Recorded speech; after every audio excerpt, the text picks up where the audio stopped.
Welcome back to my channel, Simplified English 101. Today we are going to continue looking at the English Lit May-June 2018 paper 1. That's the multiple choice aspect for this paper. If you are new to my channel, that means you have missed the first 20 questions that we have done in a previous video, where we gave a detailed explanation for the drum piece of the 2018 paper, as well as answer key for the paper. So if you missed it, feel free to check that out. Please remember that if you're new also, subscribe to my channel, share my videos, like my videos, and make a comment if you feel that the video was beneficial for you. Without further ado, we are going to jump into what we are here to do. So we're going to be looking at the poetry section of the paper, and this section, which I did point out in a previous video, it focuses on 2 unseen poems. You have a suggested time of 20 minutes to do the 2 poems, 20 questions, 10 questions each. And yes, it seemed a little crazy, but there are tips and tricks for you to excel, and I have that for you today. So we are going to jump into looking at the poem. Before we do, I'm going to give you 3 tips that I want you to follow when you are in the exam on that day for you to excel. Tip 1. On the day of the exam, when you do get the paper and you're at this section on the paper, I want you to read the poem twice. Read it twice so that you can understand fully the unknown words, phrases, or expressions that are used. While you're doing so, look for the meaning of the poem, the overall message, the mood of the poem, and also the poetic devices and/or techniques that are used by the poet. That's tip 1. Tip 2, examine the title, and do so especially on the second time that you're reading the poem. This is important because it could give you, or provide you with some sort of summary for the poem, or it could give you some clues for you to better understand what the poem is about. Final tip, read the question to not only understand what it is asking you, but also to identify keywords that will help you find the answer you are looking for. So let's quickly just go back over the tips. Tip 1, read the poem. Tip 2, examine the title. And tip 3, read the questions with understanding. Now I'm going to give you 2 minutes to read the poem for yourself, and then we will jump into the question and answer section. Your 2 minutes begins now.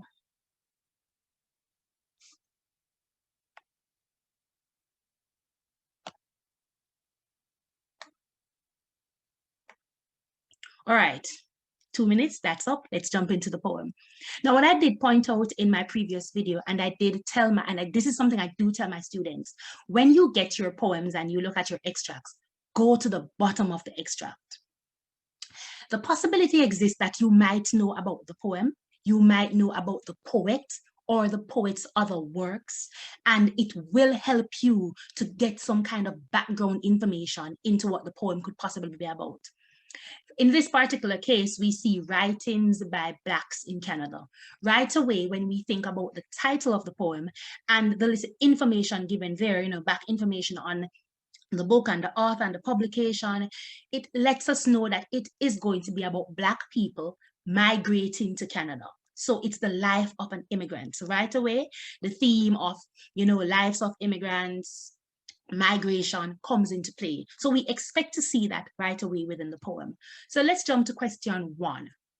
The first question says, to which of the following senses does the imagery in stanza 1 mainly appeal? Now, I did point out in a previous video that when they give you a line, for example, in a drama piece, we're looking at a poem, if they give you a stanza or a line or lines, return to it. And that's what we're going to do now. So we're looking for the senses which are which the imagery in stanza 1 appeals to. So stanza 1 says, So we can see her crossing, we see her crossing the parking lot. We see that she is a black anomaly, and we're going to look at what that word means later, so we can see that, we can see the snow. We can see that she looks displaced and lonely, and we can feel her squeezing, desperately squeezing from the land. So let's go down to the options given. Sight and touch A, B, touch and taste, C, smell and hearing, and D, hearing and taste. Right away, if we're doing the process of elimination, we will definitely eliminate hearing and taste. We will definitely eliminate smell and hearing, because we didn't hear anything, we didn't smell anything. And we would also eliminate touch and taste. We definitely did not taste anything. That sense was not being expressed there. So we're left with one option, which is easy. Letter A. So we know right away that the answer for number 21 is A. Now this one was easy. Let's move on to number 22. Number 22 says, the poet describes the woman as a black anomaly, primarily because. No, for some of us, if we've never seen the word before, it can throw us off. So we're going to jump into context clues. And in jumping into context clues, it means that we have to go back to line 3. Now, the word primarily is important, because the word primarily means that for the most part, right? First and foremost, let's use that expression, first and foremost. It suggests to us that there are other options in the answer given, that could be the answer. But we're not looking for the options that come second. We're looking for the options that are first and foremost, the option that for the most part describes the woman as this. So let us return to line 3. Line 3 says, we can go from the top. I see her crossing every day, crossing the parking lot at 4. Line 3 says, a black anomaly within a land of snow. Now, for those of us who might not know what the word anomaly means, it suggests that something is peculiar, different, out of place for the most part. It does not belong. It does not belong. So because we know that the title of the poem talks about immigrants, we know based on the information given at the bottom of the poem that it's about Blacks who are in Canada, migrating to Canada. We can suggest or infer that a black anomaly would be this woman who is out of place. She does not belong in that land full of snow. So let us now go to the options. The options given are, highlights the woman's skin color, shows that the woman goes to the parking lot every day, creates a contrast between the woman's skin and the snow, emphasizes that the woman does not belong in the parking lot. Now, by doing the process of elimination, we know that based on what black anomaly means, and based on the title of the poem, and based on the information that we have been given thus far, it is easy for us to know that it is not A. The poet describes the woman as a black anomaly, not first and foremost to highlight her color. It is not first and foremost to show that she goes to the parking lot. Remember now, we're looking at primarily the first option, not the second or the third, but the first. It would not be to create a contrast between the woman's skin and the snow. However, it would be to emphasize that the woman does not belong in the parking lot, based on the meaning of the word anomaly, based on the title of the poem, and based on the information that we have been given thus far. So the answer for number 22 would be D. So number 21 is A, and number 22 is D. Let's jump to number 23. Number 23 says, the poet uses the expression desperately squeezing from the land. Its celluloid comforts, lines 5 and 6. And again, we practice what we preach. Let's return to lines 5 and 6. And it's there, same thing. Now, the question says, the poet uses the expression. Now, in understanding this, we want to understand, why is it that the poet uses this expression? What does the expression mean? What is it supposed to mean? Is the expression supposed to set the pace, A, create analogy, C, establish the theme, or introduce a paradox? Now, remember, we have to link and connect things in a poem. We already understand what the title of the poem is about. We understand, for the most part, some aspects of the poem. And we see we have been given background information in the poem for the most part because we know it is written by Blacks in Canada. So when we think about the information given prior, Black anomaly, the title of the poem, and now we see desperately squeezing from the land, it could not be A, to set the pace. It could not be to create an analogy. And if you know what an analogy is, it is a comparison between one thing to another. And they're not comparing anything right here where it is concerned with the expression. It would not be to create a paradox. A paradox is also similar to an analogy in the sense that it's a contradictory statement. So we're left with the option to establish a theme. The question is, what theme are they trying to establish? Clearly, migration, life of an immigrant, or amongst any other theme that might come that might be connected to migration and or life of an immigrant. Right? So the answer for number 23 is C. Let's go to number 24. Number 24 says, lines 7 to 8, Caribbean temper chilled by guarded hostile looks are significant because the options given are compare the Caribbean landscape with the Canadian environment, provide a contrast between the Caribbean temper and the hostile looks, suggest that the woman had to adapt her attitude to suit the environment, and emphasize that the woman has not changed since she migrated to Canada. Now, we want to understand what this is really talking about. And understand what it is talking about, we have to return to lines 7 and 8. So let us return to lines 7 and 8.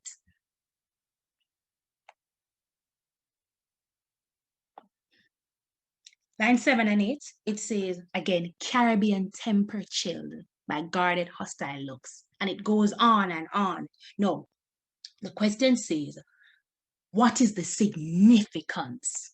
Why is it that the poet used this particular line to describe whatever it is that they wanted to describe? And since they used it, is it even important? Do we see any kind of effectiveness coming from this? So let us look at it. Now think about a Caribbean person, right? We know best because I mean we are for the most part Caribbean by birth. So as a Caribbean person, what comes to mind is someone who is sassy, someone who is hot-tempered and colorful, and the list goes on and on and on. Remember earlier, we were told that she is a Black anomaly, meaning she's different. She does not belong. She probably does not fit in. Knowing all of this, it makes it easy for us to select the answer. The mere fact that she is from the Caribbean, and we can assume how Caribbean people are, we know best that she is not from there. We know then that if she's not from there, she would have to try to fit in. She would have to try to find a way to adopt because she don't belong there. So the options now given. Based on the process of elimination, we would say that A would not be a viable option to compare the Caribbean landscape that is out, to provide a contrast between the Caribbean timber and the hostile look, that is also out. Although it could be suggested that persons might say, oh, we could select that answer. That one is definitely out. The correct answer for 24 would be C, because it is significant because what that line tells us is that as a Caribbean person, she has chilled. When you think about something chilling, you think about it cooling down a little, you think about it settling down. So she has settled down or changed a little bit so that she can fit in. Because of those hostile looks that she gets, she knows that she is not from there. She does not belong. So the answer for number 24 is C. Let us jump into number 25. Number 25 says, the effect of the poet's reference to the Caribbean's insane jungle rhythms, line 24, the fevered tingle of rum punches, line 27, is that they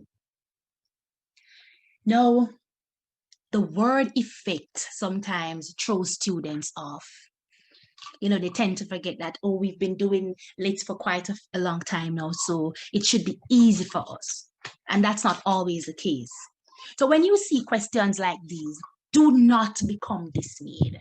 Just remember, the word effect means that it's the result of something or the ability to bring about a result, right?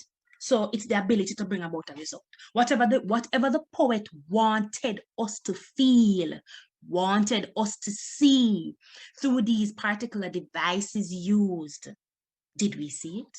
Did we feel it? Did we understand it? That's what we mean when we talk about the poet's effect. So the question says the poet effect, the effect of the poet's reference to the Caribbean's insane jungle and fever, the tingle of rum, does what? Now let us look at the process of elimination. Based on the process of elimination, A says it heightens the sense of nostalgia to the woman's to nostalgia the woman feels. We know nostalgia has to do with a little longing, you know, a feeling of wanting to, reminiscing, you know, thinking about the past. Now, if you look at stanza, the last stanza, it talks about the jungle rhythm, or which reverberates. It talks about the gaudy Hilton perched crazily upon the Belmont Hill. It talks about the fever tingle of rum punches. All of these are aspects of the Caribbean.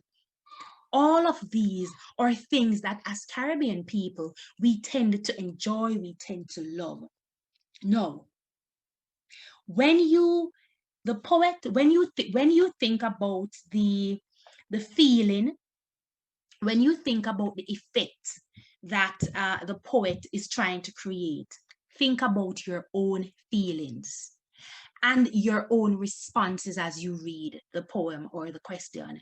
And then you look at the elements in the poem that make you respond the way you do. So whenever you see questions about the effect, think about the way you feel, the way you respond or would respond, and what would cause you in the poem to do so.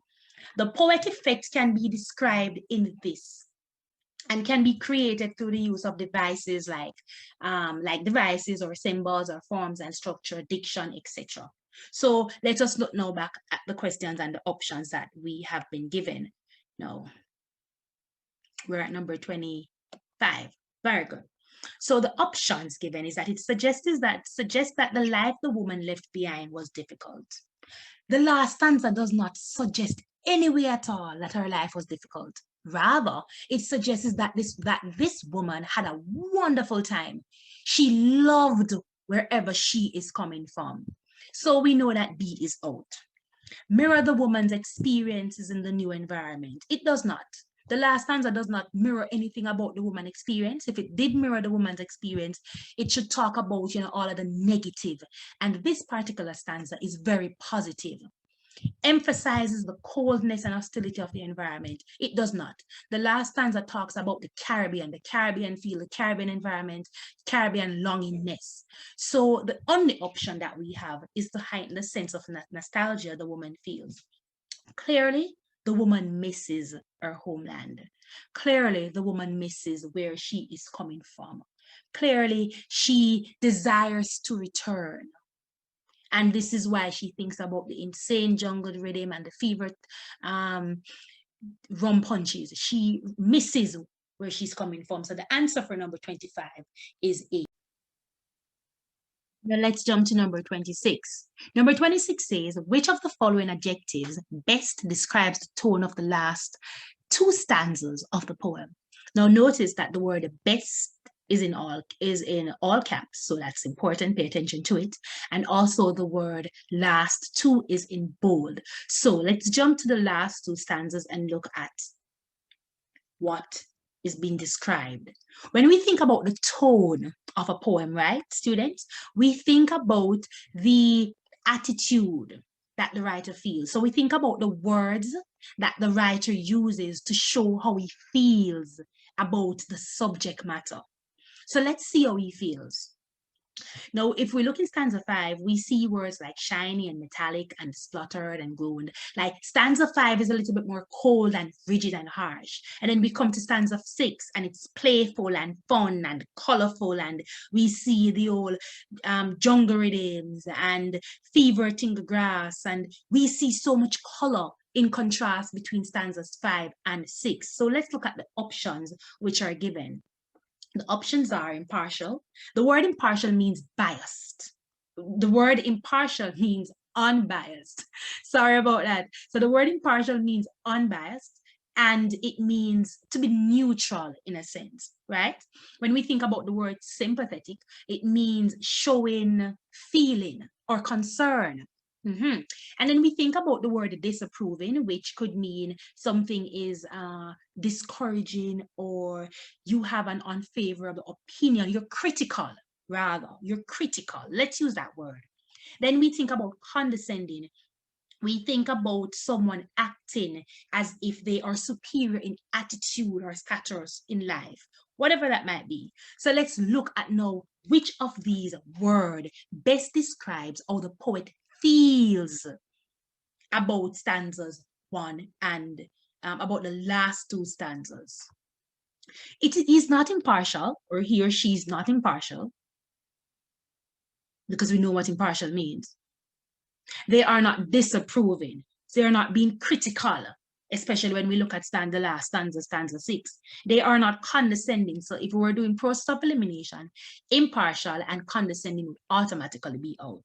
So we're left with sympathetic and the disapproving. They're not disapproving or being critical in the last stanza. They're being sympathetic in the sense that sympathetic that she has found herself in this place that she does not belong, and also sympathetic in the sense that she has left somewhere that she misses so much to go to somewhere that looking for better opportunities. So any way you take it, we are sympathetic for this Black anomaly, this woman who is an outsider in somebody else's country.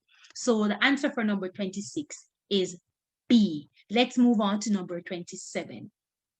Number 27 says, what do the images of the land of silver dreams, line 15, and the dross of mass-produced catalog brought trifles, line 17, tell us about the woman's experience? Now, there are lots of words. There are a lot of words used in these 2 lines. Now, when we think about the theme of migration comes out right away.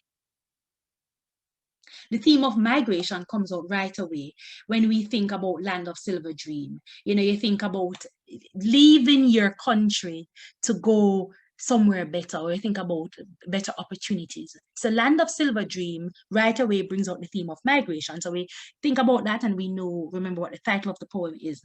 So the theme of migration and the immigrant's depiction of Canada is presented in these 2 lines.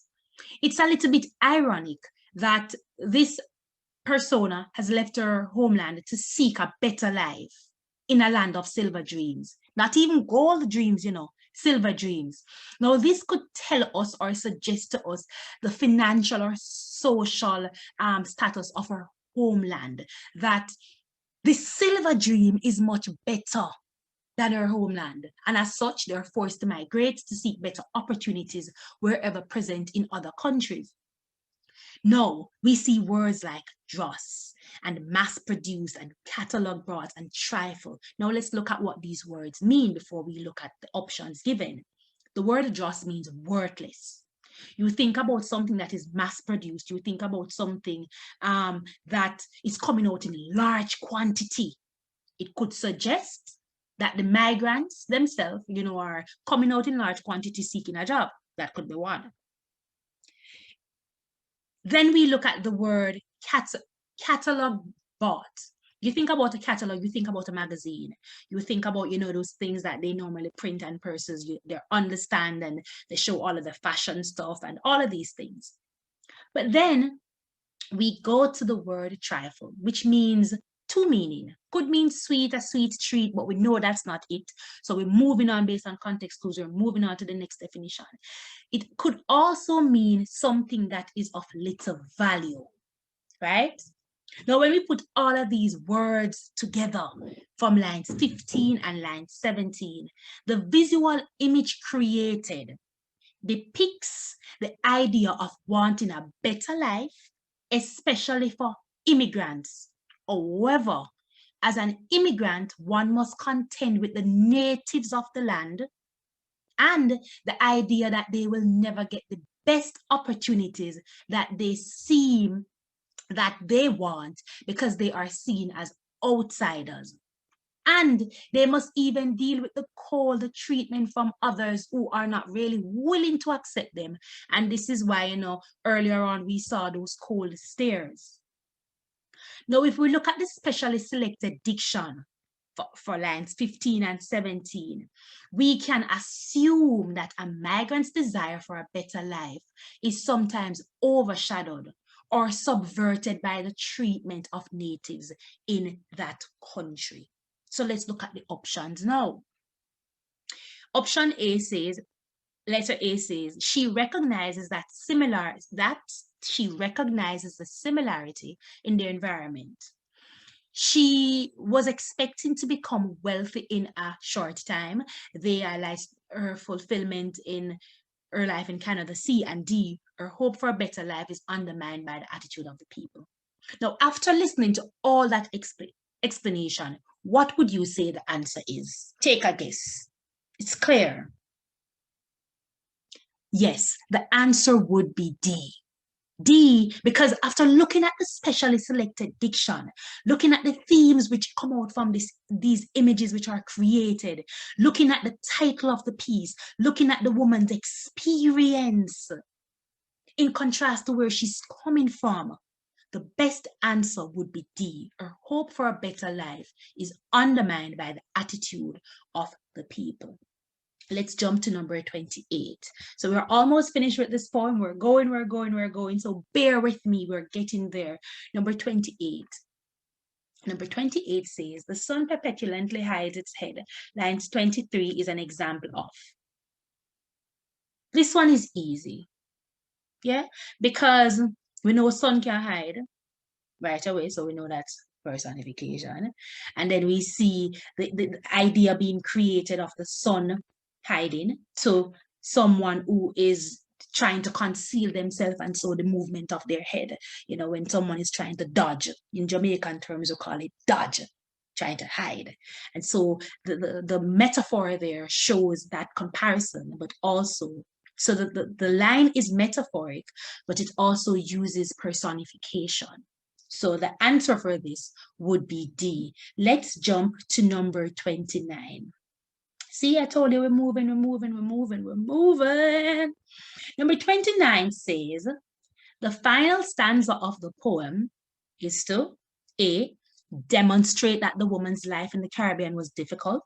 B, mirror the woman's life in the Caribbean and her life in Canada, suggest that the woman's past was more gratifying than her present situation. And D, to imply that the woman will not have a fulfilling life if she returns home. No, the final stanza, which is the last stanza, the one that talk about the Caribbean dream and the rum and all of that. It says the final stanza in the poem, what is it used to do?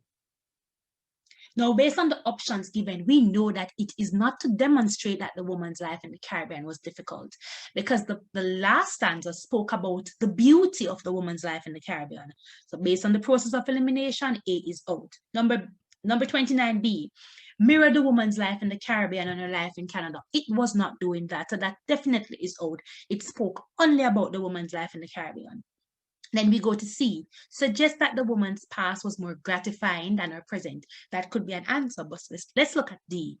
Imply that the woman will not have a fulfilling life if she returns home.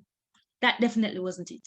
Because the idea created in the last stanza was that if she should return home, this is what her life would be like, just like what she left. And this is why she reminisces.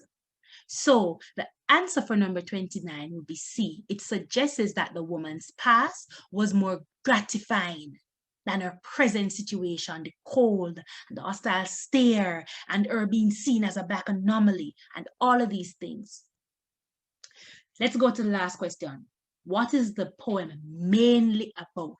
Remember, we talked about words that are in capital or in bold. So when we look at the word mainly, we look at first and foremost, the top, top, top. So what is the poem mainly about? It is about dislocation and nostalgia. All right, we're going to jump into the last poem, which should be easier. I am going to give you 2 minutes to read the poem. Remember, when you're reading the poem, to look at the title and also to look at the information that is presented at the bottom. Your 2 minutes begins now.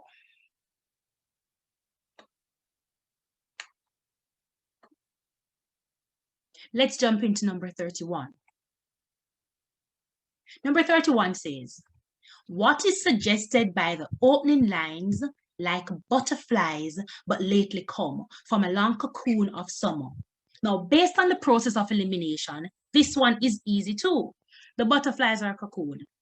The poem did not say anything about the butterflies being cocoon. It says like butterflies, but lately come from a long cocoon of summer. So A is out. B says the girls are going on a summer vacation. The poem specifically told us that they are coming from and returning to school. So B is out. C says the girls were on a vacation and have returned to school. That could be a viable option, but let's look at D.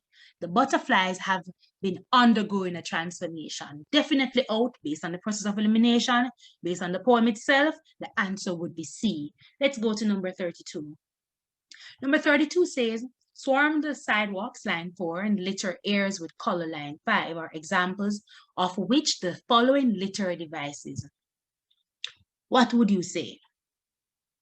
Can't be simile. We already know what simile is, right? You remember what a simile is. It cannot be a contrast, right? Because we don't see any kind of comparison taking place there. Could it be a metaphor though? Possibility. But could it also be a euphemism? Do we know what a euphemism is? So a simile, comparing something with like or as, contrast, making a comparison between two things that are probably slightly very different, but we are identifying the differences in two things, and a metaphor is comparing two things that are different without the use of like or as, and a euphemism is a kind of mild or an indirect expression that is substituted for, a former. So let's say you want to be blunt and disrespectful to someone. Instead of being blunt and disrespectful, you would substitute, your words and phrases to make it not sound so harsh. So that's what euphemism is. So it would not be euphemism, definitely out, definitely simile based on method of elimination, definitely contrast is out. So the option is metaphor. Let's jump to number 33. We're not rushing, but we are getting there. Number 33 says, the effect created by so slight they look within their clothes, line 6 is, remember, you are to go back to the line. So slight they look within their clothes. So let's jump back for your purpose.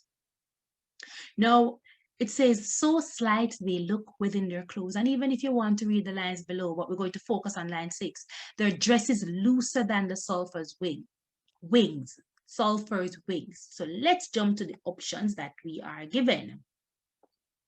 An awareness of how delicate the girls seem. A comparison of girls with butterflies. An emphasis on the kind of clothes the girls wore. A clearer image of the girls littering the air. Now, if we're doing the process of elimination, D is out, gone through the door, we kick it out. If we are doing, looking at the process of elimination, C is also out. It is not emphasizing the kind of clothes the girls are wearing. If we were to say emphasizing how it looked on them, then there's a possibility. So D and C are out. B says a comparison of girls with butterflies. B is also out, so we jump to A, an awareness of how delicate the girls seem. When we think of the word slight, it means small, slender, petite. My mother used to call me petite. Yes, so it talks about them being petite. When we think about something being petite, or we think about how something looks that is slight, Or in other words, petite, we think about it looking delicate and frail. So the effect of this is to show us or make us aware of how delicate the girls seem. So the answer for number 33 is A. Number 34 says, the poet places things, line 10, in italics too. Focus on the girl's weight, emphasize the girl's frailty, highlights the weakness of butterflies, show that the lifespan of butterflies is quite short. What would you say? What's the purpose of putting something in italics? Now, italics in poetry helps to emphasize a word or a phrase. Now, the importance in highlighting things in this question is to help us imagine these things, as we saw before, as being slight, as being delicate, as being frail, as being unable to bear the weight, whatever the weight might be, whether the weight of the uniform, the weight of the bag, the weight of the world, whatever it might be, as we see them returning to school. So the answer for number 34 would be B, because it emphasizes their frailty, doesn't focus on their weight, doesn't highlight their weakness, the weakness of butterflies, and does not talk about the lifespan of butterflies. The answer for number 34 would be B. Number 35, let's jump to that. Number 35 says, the poet compares the girls with butterflies to, and this one is easy. We don't even have to do a process of elimination. It implies that they are carefree and full of life. No other option there would work, no matter what we do. Let's jump to number 36. Which of the following statements is an example of contrast found in the poem? No, the last time I did this, some of my girls had a difficulty looking at it. So let's look at it.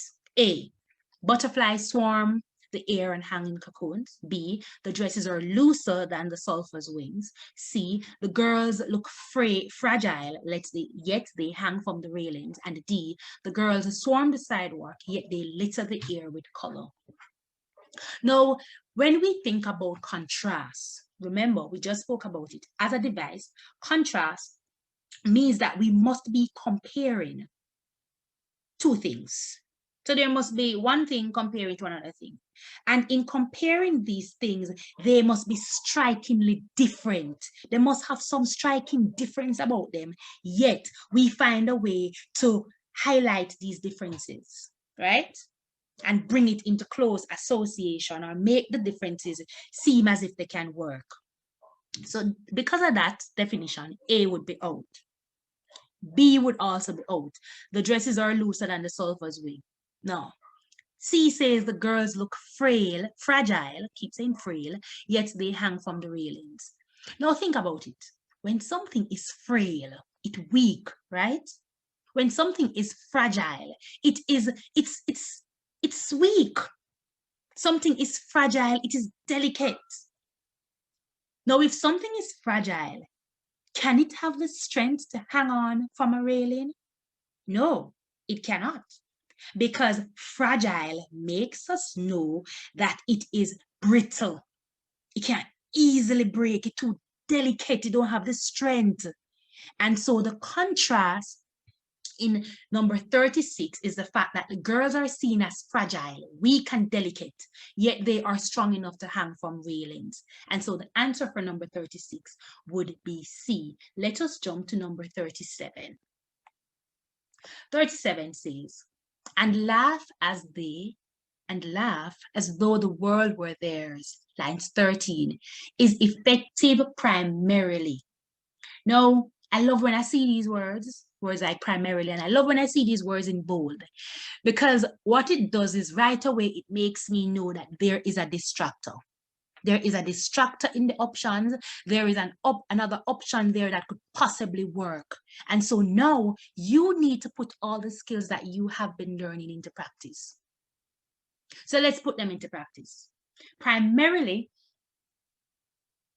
means that we're looking at the first and foremost option, not the second, not the third, but the top, right? The best option. So, and laugh as though the world were theirs. Does this focus on the girls' games?